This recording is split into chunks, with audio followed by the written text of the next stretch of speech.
Menurut saya HP ini kasihan banget guys.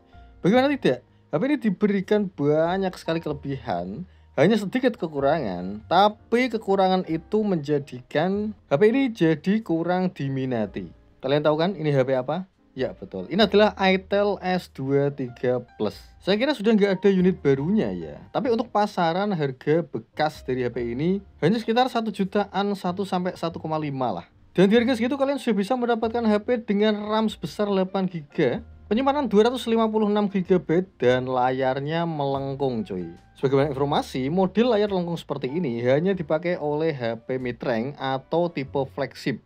Tapi Itel memberikan desain semewah ini pada produk low entry coy.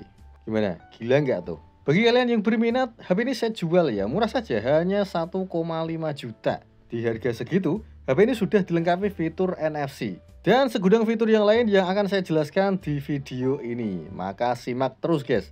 Dan bagi kalian yang belum subscribe, silahkan subscribe. Dan jika kalian suka video ini, silahkan like dan komen guys. Hanya 1 jutaan dan kalian akan mendapatkan yang pertama adalah HP lengkap dengan dusnya. Stiker email perlindungan garansi konsumen juga masih ada coy. Tapi sayang HP ini sudah di luar masa garansi karena pemakaian yang lebih dari 1 tahun. Kemudian di dalam sini kalian akan mendapatkan soft case bawaan serta ada buku panduan dan juga kartu garansi.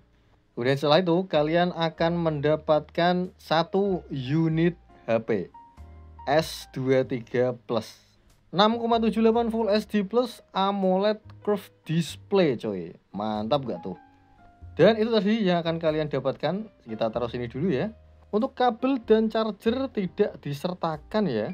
Kalau mau bisa tambah 50 lah. Nanti saya kasih charger Xiaomi Ori kapasitas 22 watt fast charging. By the way, untuk harga segitu 1550 itu harga ketika kalian membeli di rumah saya ya. Kalau kirim-kirim atau pakai jasa Rekber, Tokopedia, Shopee harganya beda coy. Karena ada biaya layanan dan itu gede banget. Oke, kembali ke HP ini. Kelebihan yang pertama, HP ini mempunyai layar yang cukup mewah coy. Ukurannya lumayan besar, bukan termasuk HP tipe compact. Dan layarnya ini bener-bener bagus loh. Orang-orang nggak akan expect lah kalau HP ini harganya hanya 1 jutaan saja. Karena memang sebagus itu coy. Bukan hanya tampilannya saja yang mewah, tapi kualitas layarnya juga jempolan. Warna yang dihasilkan bagus dan tajam. Itel menurut saya sangat berani sih. Bahkan brand sekelas Samsung saja tidak berani memberikan desain seperti ini ke HP low entry-nya atau HP mid-range-nya. Bahkan seri mid-range terbaru dari Samsung, yaitu Samsung A56 yang beberapa waktu yang lalu saya review, desain layarnya masih biasa saja, bahkan bezelnya cenderung agak tebal coy. Dan yang sangat disayangkan dari HP ini adalah tidak mendukung refresh rate yang sampai 120 Hz seperti kawan-kawannya. HP ini hanya support di 60 Hz saja cuy. Jadi kalau kalian biasa pakai 120 Hz atau 144 Hz, kemudian pakai 60 Hz pakai HP ini ya, maka akan terasa banget loadingnya atau lagnya. Selanjutnya adalah chipsetnya. Dan ini menjadi alasan kenapa saya tidak menggunakan HP ini. Ya betul, chipsetnya kentang banget guys. Pakai Unisoc Tiger seri T616. Antutunya aja segini. Ini kalau seri Snapdragon setara apa ya? Yang pasti ini nggak cocok untuk gaming. Bahkan untuk tes grafik saja FPS-nya drop banget guys. Di bawah 10. Tapi tergantung kebutuhan kalian sih. Kalau kebutuhan kalian hanya sekedar sosmed, saya rasa HP ini worth it digunakan coy. Tapi kalau kebutuhan kalian gaming dan editing, silahkan skip video ini, jangan tonton. Ini saya mencoba memainkan game dengan HP ini, padahal ini game kentang coy. Tapi lagnya terasa banget, parah lah pokoknya. Kalau budget kalian 1 jutaan dan ingin main game dengan lancar, saya tidak menyarankan HP ini. Mungkin ada beberapa pilihan lain dari Infinix tuh yang udah pakai Helio G99, itu harganya sekarang murah-murah. Infinix Note 30 atau seri Hot yang base model itu juga ya harganya sekitar segitulah. Jadi kembali kepada kebutuhan kalian masing-masing. Dan silakan beli HP ini jika kebutuhan kalian adalah sosmed dan bukan gamer, bukan pula editor, dan kalian menginginkan HP dengan nuansa yang mewah. Maka wajib hukumnya kalian membeli HP ini jika budgetnya terbatas. Karena gimana ya? Ya murah banget guys.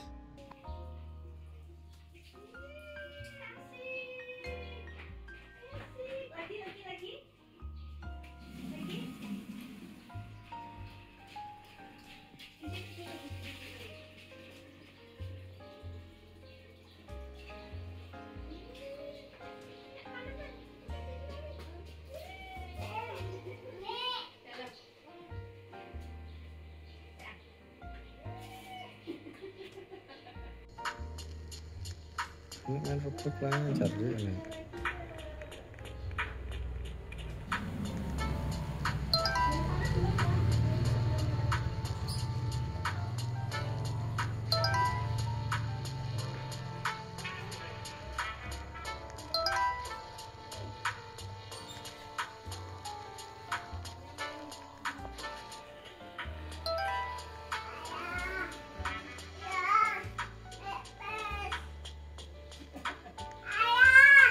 Dalam. Ya. Tak beli no pampers. Sip, bentar. Sini sih Mami. Anduan, oke. Tak beli no. Enggak ya tak beli no pampers.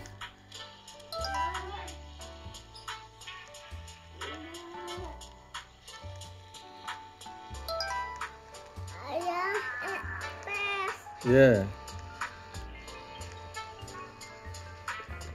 Yang menit Mas. Menit. Ya ben suwi sih. Yo saya gosa.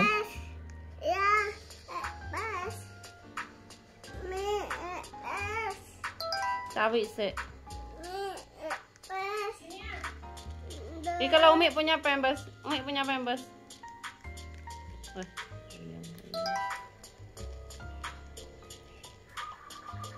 Mati. Mati.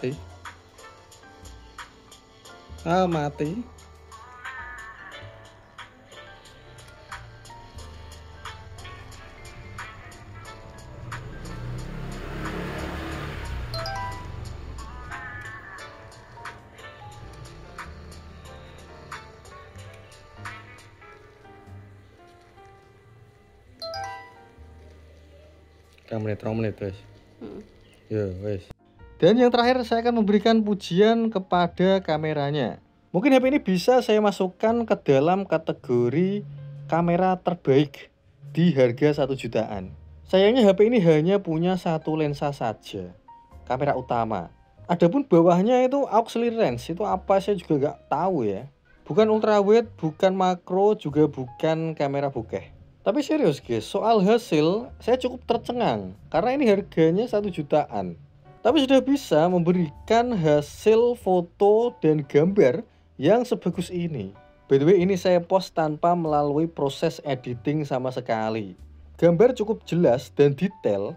Dan menurut kalian apa coba yang bikin bagus? Saturasinya agak tinggian sedikit. Dan itu menjadikan foto jadi lebih berwarna coy. Nggak pucet sama sekali. Ini juga, urusan perekaman saya kasih jempol lah. Di harga 1 jutaan, kalian sudah bisa mendapatkan HP dengan kualitas rekaman seperti ini. Memang tidak sestabil HP kalian. Tapi ingat, ini harganya 1 juta guys. Tapi kalau fitur stabilisasi dinonaktifkan, jadi nggak banget hasilnya. Jelek cuy. By the way, fitur stabilisasi HP ini hanya software ya. Jadi bukan hardware, nggak ada gyro eyes-nya. Dan bukan hanya kamera belakang yang stabil, kamera depan pun juga stabil coy. Mantap banget. Untuk kalian yang mau jadi konten kreator atau vlogger, nggak harus punya device mahal kok. Pakai ini juga hasilnya cukup bagus. Yang penting harus diaktifkan fitur stabilisasinya. Karena jika tidak, maka hasilnya seperti ini. Udah gitu aja, sekarang kesimpulan. Yang pertama soal desain saya berikan nilai 9. Kemudian layar saya berikan nilai 8. Bentar guys. Ini penilaian saya ya.